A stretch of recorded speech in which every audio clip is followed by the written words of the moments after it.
Hello everyone, so I've recently been journeying through the Enid's back catalogue from the 70s and the 80s, and I thought I'd give a quick overview of their albums from them and slap a quick number out of 10 on them as well. In the region of the Summer Stars starts off with Fool and Falling Tower, which is very reminiscent of Rachmaninoff, and for those of you who don't know, I am a huge fan of Rachmaninoff, but I think here the homage of dramatic piano chords seems rather generic and templated. This is, luckily, the weakest track on the album. The main draw of the Enid's music, I think, is how it takes influence from music from the Romantic period and injects those melodies and harmonic structures into progressive rock instrumentation and drive, and it's really on display on this album, which comes to the fore in The Devil in the Last Judgment. Death the Reaper shakes this album up a bit by being a strange, synthy baroque piece, very original, but my favourite track here though has to be The Lovers, which is just a really nice piano instrumental that's tender, sweet, flowing, nurturing and swells up in true romantic style. This album is a crossover experiment done mostly to great success, and I'd give it a good 9 out of 10. Their second effort, Aerie, Faerie Nonsense, starts off with a spacey melody which soon becomes very pleasant and bouncy in a waltz that fuses old classical with new 70s instrumentation in a way that's just thoroughly pleasant. It swells and breathes with all the romance that you could want. The track Child Roland is a kind of more direct mix of romantic orchestration and progressive rock drive and energy. There are some really lovely, glistening sections here that just caress my ears like feather dusters, and then you've got some great expressive swells in Fand 1 and 2, which are just glorious and lovely, and it just probably is my favourite Enid song. This album itself might just be my favourite Enid album. It's just thoroughly expressive, graceful, instrumental goodness, and to me just feels like quintessential Enid. A strong 9 out of 10 for this one. Their next album, Touch Me, is a good album, but I don't think it does as well at distinguishing itself from the Enid's other albums. There are all the romantic and progressive rock elements present that characterise the Enid's first two LPs, but there seems to be a lack of really striking moments that you can find in Aerie, Faerie Nonsense or in the region of the Summer Stars. It's still a very enjoyable album though. It's the kind of album I would have no problem putting on in the background, but at this point it feels more like what we've already heard. There are still some nice moments here, like the end of Cortege and Elegy, with lovely dancing ivory notes.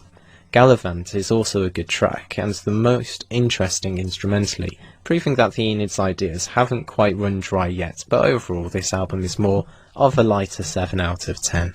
It's with their fourth album, 6 Pieces, that I think the lack of good new ideas strikes the band, and we have an album that favours style over substance. There are more high-energy sections here, bounced off their more signature, softer style. The song Once She Was borrows the melody of Scarborough Fair, and there are hints of the funfair in The Ringmaster. It's hard to criticise this borrowing of material because in Once She Was it mixes some beautiful electronics into the background, and The Ringmaster does intersect what it borrows well with original material, but I can't help but feel like they could have come up with something original to the same effect. The track Hall of Mirrors is quieter but still quite poppy in vibrancy and character, and The Dreamer starts off more experimentally with ominous percussion before getting into more typically Enid romantic piece of music. This album has some nice moments and covers up its faults well, I would say, but I can't help but think this album could have been so much more better. It's still good enough to give a 7 out of 10 too though. After 6 Pieces we get Something Wicked This Way Comes. This album distinguishes itself from the rest of the Enid's work up to this point by having more of an eerie, ethereal tone to it. There are a few more dissonant harmonies to be found here, and it really works in the album's favour as it allows it to have a more distinct character while still being definitively an Enid album. This is the first album to feature vocals in the Enid, and they tend to come in phased, eerie choruses. Pretty much all of the Enid's albums work well as complete listens, but this one in particular I feel has a strong flow from start to finish, which is interesting considering there are more shorter pieces here rather than the Enid's more typical long-form tracks. I'm going to give this one a good 8 out of 10, a nice step up from the previous two albums.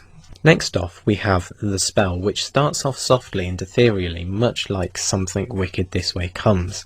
The song Winter the Key comes next and delivers some absolute gorgeousness in the background, creating beauty in the unsettling. It's just lovely and layered. The majority of this album themes itself on the seasons, and the winter start reflects this really well. Spring has jumpier rhythms and is a little harder to decipher. There's a mysteriousness to the backwoods sounds, and as we go through summer there's surprisingly still a lot of dreariness, but we still get some nicer sounds a few minutes into the track with some vocals and less opaque melodies. Surprisingly, it's still very calm musically and reminiscent of Floydian space rock. This is the Enid's most calm record to date. That requires a ready ear to fully appreciate, I think. The album finishes with 2 songs and a complete change from the main concept of the album in Elephants Never Die and the sentimental side of Mrs. James. And while I think both are good prog pop songs, they feel almost like an out of place postscript, but the main of the album is still very solid. I'll give this one a light 8 out of 10 for sure. Next up we have The Seed and the Sower. Coldian Crossing is the first track here and starts with warm synths layered with pitch percussions before introducing friendly harmonies and airy synths. The song just feels like hugging a soft, adorable little kitty cat. This song actually itself sees an exception, as we have a prog rock giant in the Enid going into the 80s sound incredibly strongly and with individuality. And they do this by using a full infusion of electronic, ambient and classical textures into the perfect mix, and while it starts off ambiently, it still manages to climax nicely in the classic Enid swells. Next up is A Bar of Shadow, which has rural wind instrumentation before eerie synths interplay with it. Possibly the Enid at their most experimental, with odd stops and starts of rhythms and different kinds of instruments coming into and out of the framework, and before you know it, a beautiful romantic melody has swept the piece into its conclusion. L'Orage is a little more like the Enids that we're familiar with, and Longhome, the 16-minute epic from this album again, is in classical long-form style, all quiet and mood-setting before guitars and strings strike in. This is definitely a song that tells a pastoral story musically. There's a section 6 minutes in that's actually oddly danceable, and the pitch percussion makes a return here, as well as some very odd-sounding synths. But I think the most striking track is the last track, the 18-minute Reverberations. Again, the classical long-form approach is taken here, but it's almost entirely laced with electronic passages and movements, almost like a precursor to the ambient electronic dance music and other long-form electronic pieces that would come in the 21st century. This is definitely the Enid's most experimental album, and I would argue the most influential in their discography as well, and thoroughly deserves a strong 9 out of 10. And finally, ending this period for the Enid, we have O Salome. If in the region of the Summer Stars was the Enid embracing the 80s and using it to create a unique and versatile sound, O Salome is them embracing the 80s and slowly being dissolved into it. The main problem with the opening title track is that it goes on for 10 minutes despite only having the material to cover being a good 4-minute 80s pop song. But the Enid clinging onto the long form here is just makes it a hindrance to the music. Sheets of Blue is a more flowing and glistening track and closer to normal Enid that we know and love, filled with gorgeous ambience, but then leading into Floydian space rock sections.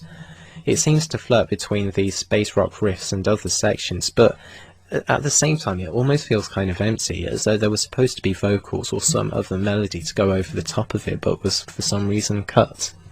I think the overall problem with this album is that the ideas are good, but the execution is just off the mark here, so I'm gonna give this one a 6 out of 10. All in all, I really enjoyed going through the classic era catalogue of the Enids. While there are a few albums that I have reservations about, generally speaking there's a lot of really good solid material here, with some really fantastic albums on display as well. I hope you got something out of this music log, and I hope to see you guys next time. Bye bye.